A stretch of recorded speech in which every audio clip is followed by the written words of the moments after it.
What is one pitching tip you can share? Practice. Oh, Yeah, nice. I would say rehearse it. Write what you're going to say. Rehearse it with a friend. Rehearse it with a boyfriend or girlfriend or your parents, and just be able to go into the room and know exactly what you're saying. I'm not someone who's improving that much when I'm in a room. Even though you can have a spontaneous moment, but I like to know what I'm saying. Nice. And you're not reading it? I No, guess. not reading. Nice. Welcome to Third and Fairfax, the official podcast of the Writers Guild of America West. I'm your host, Brian Gary. In our latest episode, Jonterri Gadson talks with screenwriter-director Sophie Brooks about her latest film, Oh, Hi, the challenges of indie filmmaking, her creative process, and much more. Listen and subscribe to Third and Fairfax on Spotify, Apple, or Libsyn, and watch us on the Writers Guild of America West's YouTube channel. And now, here's Jonterri in conversation with Sophie. Hello, I'm Jonterri Gadson, and I'm here today with Sophie Brooks, writer-director of Oh, Hi. Hi, Sophie. Hi. So we're just going to have a conversation, just two writers, two members of the Guild. Really excited to hear about your film. So Oh, Hi is the story of Iris and Isaac, and they're like a couple on the first romantic getaway, and it gives like a comedic view of modern dating. So how did you come up with your point of view, and how much of your own personal experience comes into this story? Like, tell us a little bit more. Yeah. I think I always kind of, all of my ideas come from some part of personal experience. Mm-hmm. And I've never kidnapped a man, which is what Iris does in this film, thankfully. But I definitely was drawing on personal heartbreak and experiences and thinking of, I think that modern dating is in this really interesting moment with apps and even Instagram and this kind of idea that there's always something better out there. Mm-hmm. And I'm a very romantic person, and I think that nature of you can always find something else kind of undervalues a true connection. Mm-hmm. And so I thought that was something interesting to explore. And I also think it's really funny to lean into these tropes of, women being crazy and men being assholes, and actually hopefully unpacking them and showing the nuance in it. I think that, I think when you're young, you think you know everything about yourself and how you would behave in every moment. And then the older you get, you kind of realize the less you know. And I definitely felt like after a heartbreak I had, I was really surprised by my own thoughts and feelings. And I felt crazy in moments. And so Iris, the main character that Molly Gordon plays, is really kind of leaning into all of those kooky, crazy thoughts that one has when they've been pushed to the brink. Yeah, no, I like what you said, because I do think as we get older and get more perspective, we're able to give other people, like other women and men in relationships, grace for the craziness. Yeah, totally. Yeah. Because we understand, like, it could be us. Mm-hmm. That's great. So what scene in Oh, Hi are you most proud of? Oh, wait, I'm saying Oh, Hi. It's Oh, Hi. You can say How would you say it? It's funny. I feel like I say Oh, Hi, but you can say however everyone likes. Yeah. Yes, it's OHHI, everyone. Yeah, not exclamation OHAI. point. Yeah. But however floats your boat, I'm happy with. What are you most proud of? Like a scene or a moment or anything, and why? A scene that I'm most proud of. I think that the scene at the end of the first act, which is, kind of about this initial miscommunication where we realize they don't want the same type of relationship. That is a scene I'm really proud of. I thought about that scene a lot. I had done, in a sense, the movie's very close to the first draft, but Oh, wow. obviously I did drafts and refined things, and that scene specifically took a lot of fine-tuning, and I think their performances in that scene are really remarkable. I think the camera work's beautiful, and I think that that scene's one I'm really proud of. Oh, nice. We'll have to look out for that one. Yes. So let's talk about it, because I read that it took you 2.5 weeks to write the first draft, and you said there's multiple drafts. So what do you think contributed to you being able to write it so quickly? Like what I think most people would consider writing a full feature very quick. Very, very quick. Yeah, very quick. And that's the only time I've written a script that quickly. That's not my usual process. I think it was a combination of things. I mean, I think it was COVID. I was, not seeing anyone other than Molly and one other friend. So I was alone in my childhood bedroom for, that whole time basically. And I had nothing to do but write. Mm-hmm. So there was an element of that. Life was on hold. We weren't going out to dinner. We weren't socializing. Right. I was just at home all day. So in that sense, it was just a product of the moment. I also think it was a little bit of a life raw for me. I was in a moment where like another film had fallen through that I thought I was gonna make, and I felt a little lost in my career and life, as so many people did during COVID. And having this thing to focus on and this purpose was really life affirming and like a life raft. So I think kind of a combination of that, and then there is something helpful about it being a contained movie and one location, because there's only so many things, so many directions you can go. So kind of a combination of things. But I definitely think the biggest element was probably that it was COVID and I had no life outside of writing. I thought it was really interesting too. I read about your agent actually challenged you. Can you talk about like that process of what your agent asked you to do and how you came to this? Yeah. I've been with my agent since I was 26, Amanda Heimson. We have a wonderful relationship, and I think she's a wonderful agent and really smart and has really good taste. And I was just on the phone with her, kind of venting, being like, what do I do? When am I going to work again? And she was just like, why don't you see if you can come up with an idea that we could make during COVID that has limited locations and limited actors? And yeah, truly, like probably 10 minutes after that phone call, I came up with the seed of the idea, which was couple take trip away together. He breaks up with her. She holds him captive. And I was like, oh, that's kind of fun. And what's that? And Molly and I have been friends for many years, and we were in a, we were in a COVID pod together.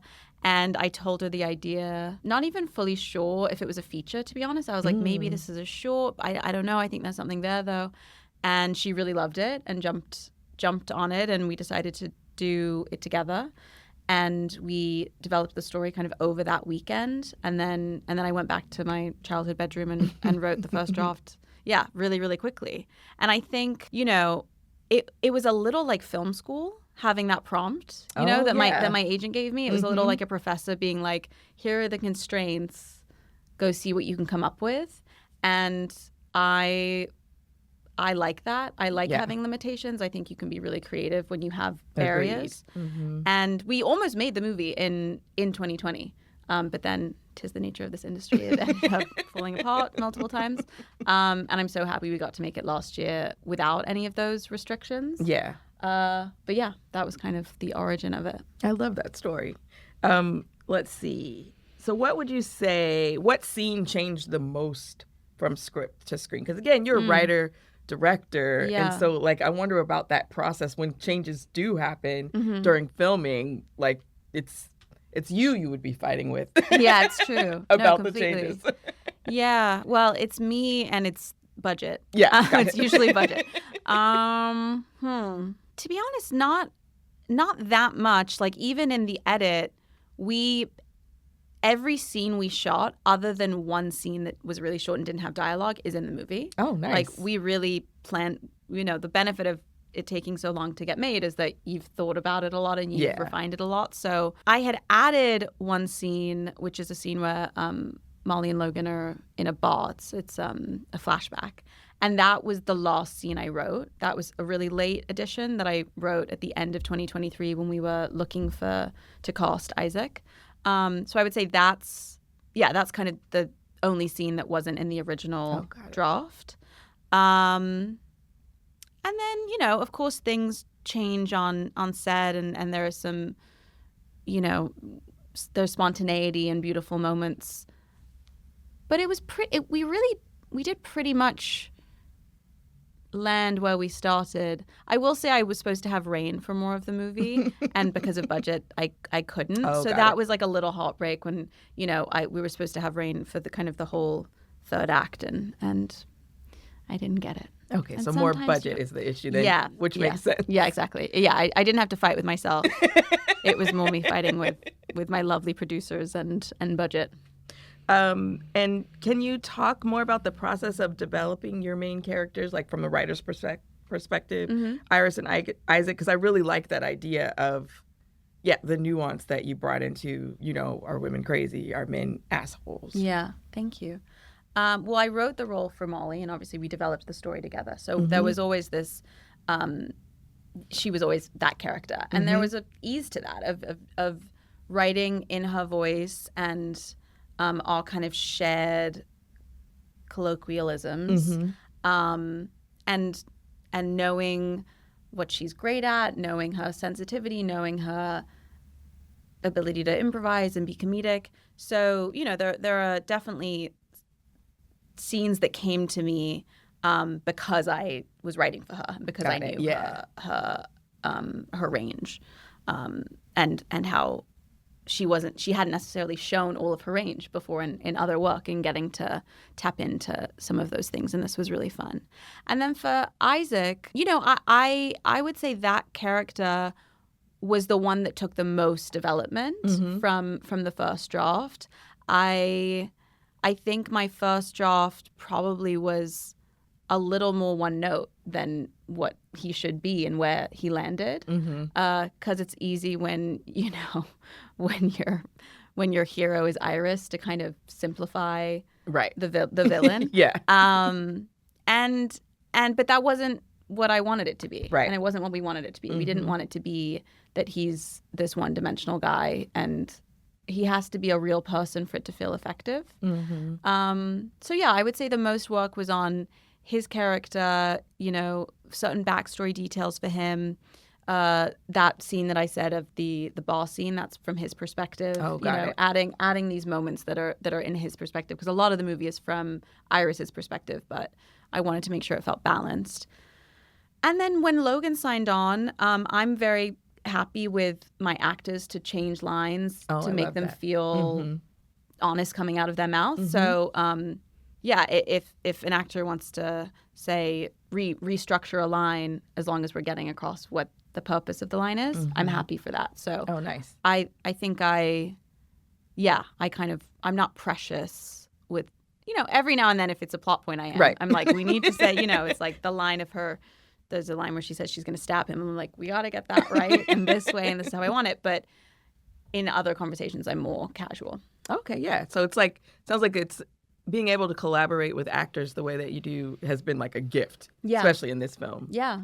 That's great. So let's talk about the process of getting your film made. So Ojai is your second film that was made. So how was the process of making this film different than getting your first film, The Boy Downstairs, made? Well, my first film came together really effortlessly in a lot of ways, in kind of a bizarre way, to be honest. Like the first act, Zasha was the first actress who we sent it to, and she said yes, and I was just like, this is what happens. You write a script and then you get to make it fun. But I was also 26. I was 25 when I wrote that, 26 when I directed it. So I hadn't had experience in the industry until that, and I thought that was just what happened.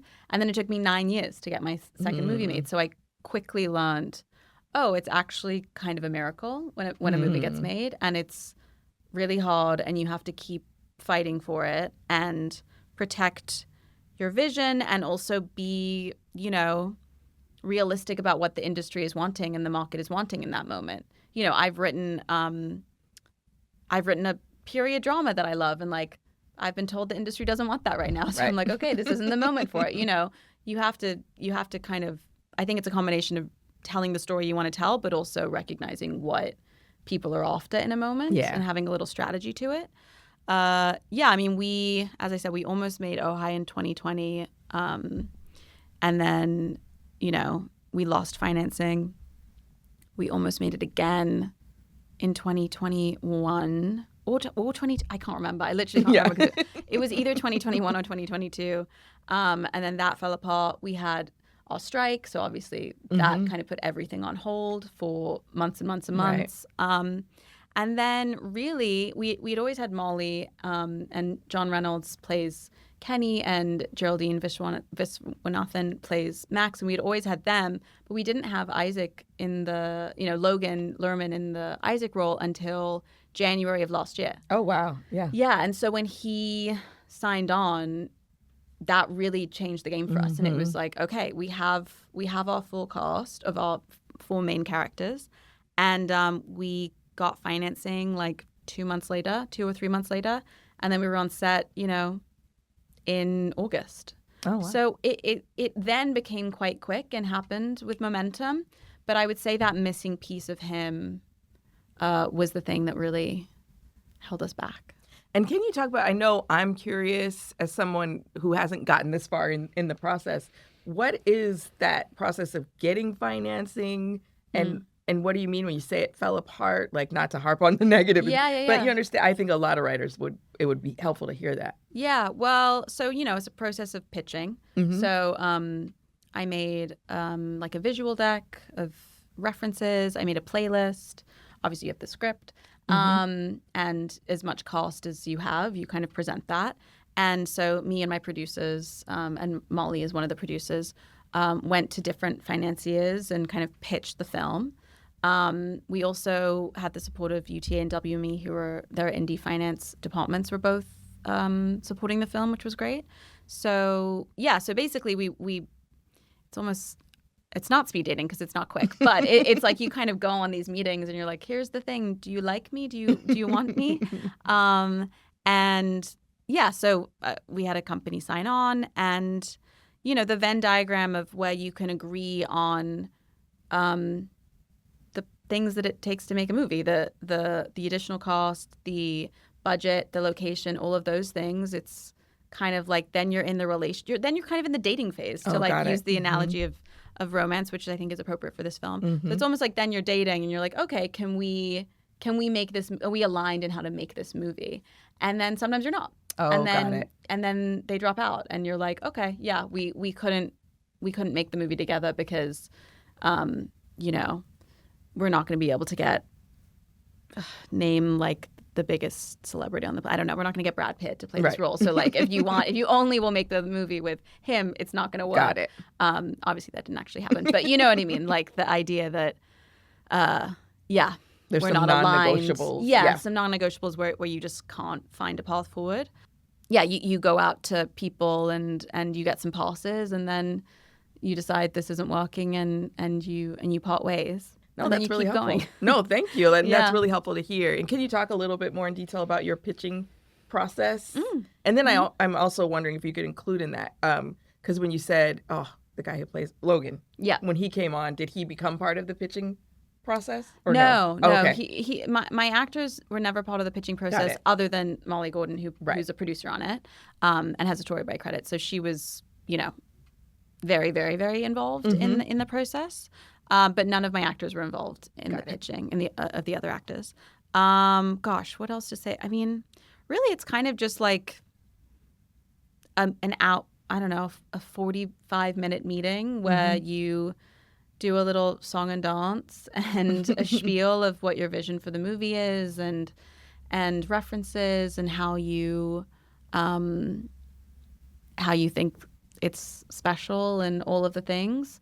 And you hope that they agree and want to give you money for it. Nice. Yeah. And I heard you mention like a soundtrack or a playlist. Are these things that you're playing during the pitch?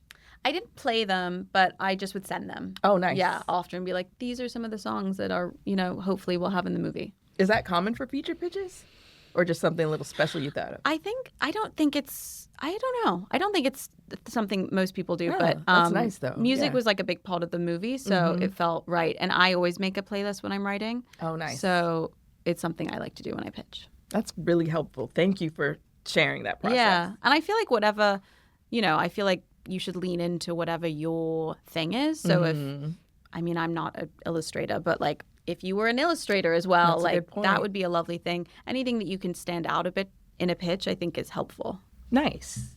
So what's one lesson that you learned from your first film, The Boy Downstairs, that you applied to Ojai? If there are any. I just imagine that there are. Yeah, I mean, a ton. One of them would be the music. I had so little budget. I basically had no music budget for my first film. And it was just favors and begging. and in prep, I made it really clear to my producers that we needed to have some money put aside for music, because I didn't want to get into post and think, oh no, I can't. I'm I'm stuck. So that was a big lesson I learned. Yeah, honestly, I think probably just a lot of budget stuff. Yeah. Just understanding the budget. And I think what was nice about when I wrote Oh Hi, I was already writing with budget in mind because I was thinking like, how can I get this made and it was quickly as contained possible? and- Yeah. So there was some ease in that way, whereas my first feature had a lot of locations and we moved around more. But still, I think when you're making an indie film, you're always up against the budget and trying to figure out what is most important to you. And I think my first film taught me the things that are important to me. Oh, nice. Yeah. So right now, as we're talking, like it's weeks before your film premiere. So what's life like for you in the weeks leading up to that? Well, I just went on a little vacation for the first time in 2 years, and that was nice. thrilling. Because the last year of my life I've been making this movie. And I was like, wow, vacation's great. Forgot how nice it is. And I wrote a little on the vacation, which was also so nice because it's been quite hard for me to write during this process because, it's like I'm focused on the release and I was focused on finishing the movie for so long. And now it's finally coming out and we're kind of in the home stretch.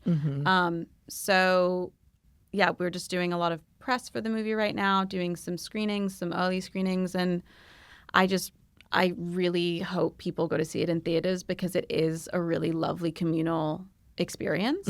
And we premiered at Sundance and then we played at Tribeca, and hearing the audience laugh is like such a magical I love that. Such a magical feeling. I can imagine.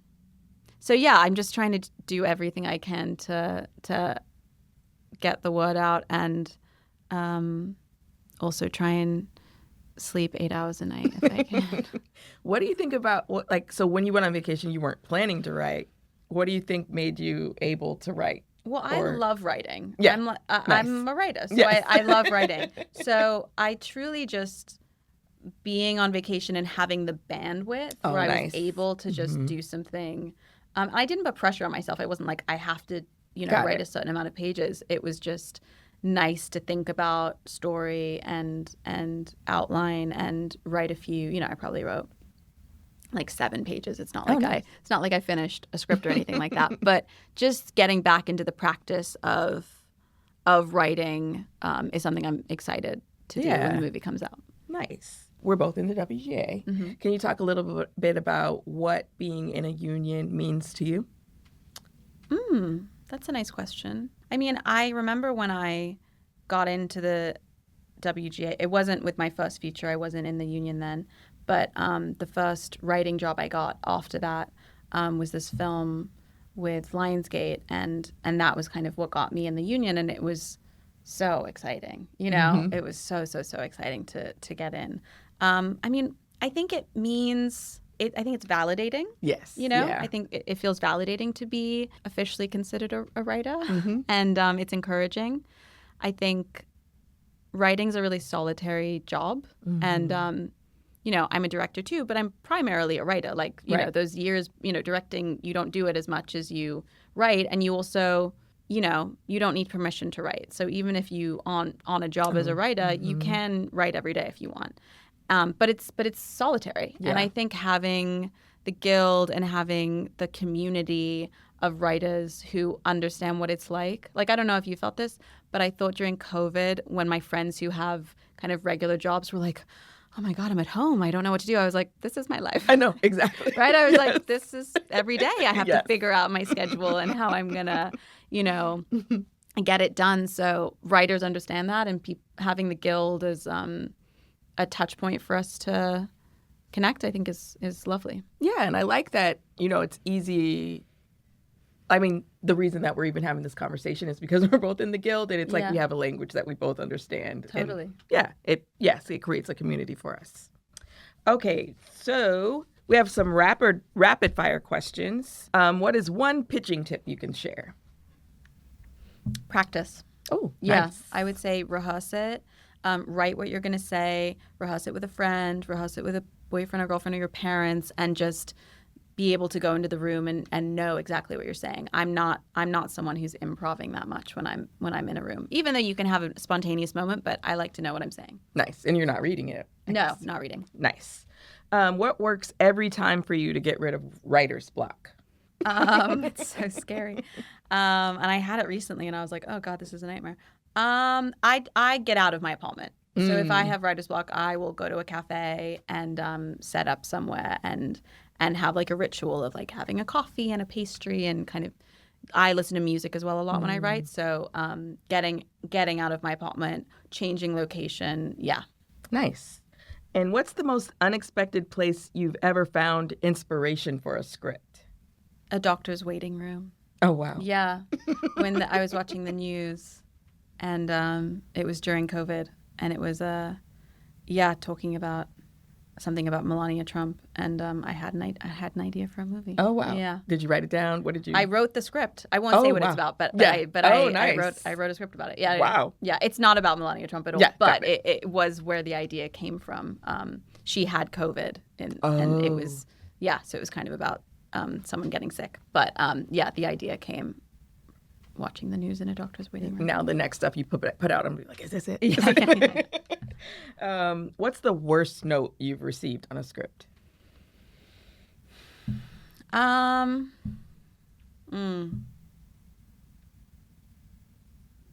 don't want to say what the specific note is, but I will say a note that is so not what the movie is. You know, where someone's like, what if he's actually a drug addict? And you're like, well, it's a romantic comedy. So no. Something that just is so misaligned with what the movie's about. Yeah. And you have to kind of like explain why that's not right for the movie. That's always like a shaking your head note. Got it. That makes sense. And what's the one script you wish you had written? I wish I had written Worst Person in the World. Oh. I love that movie so much. I'm a huge fan of that director and the actress, and I saw that and I thought, oh my God, this is remarkable. Yeah. Well, okay, great. Thank you so much, Sophie. This was really great. Everybody look out for Oh Hi, coming out July 25th. It premieres. I'm July 25th. very excited. Congratulations again. Thank you so much. You're welcome. Thanks for listening to this episode of Third and Fairfax. You can listen and subscribe to Third and Fairfax on Spotify, Apple, and Libsyn, and watch us on the Writers Guild of America West's YouTube channel. If you like this episode or have a comment, email us at podcast@wga.org.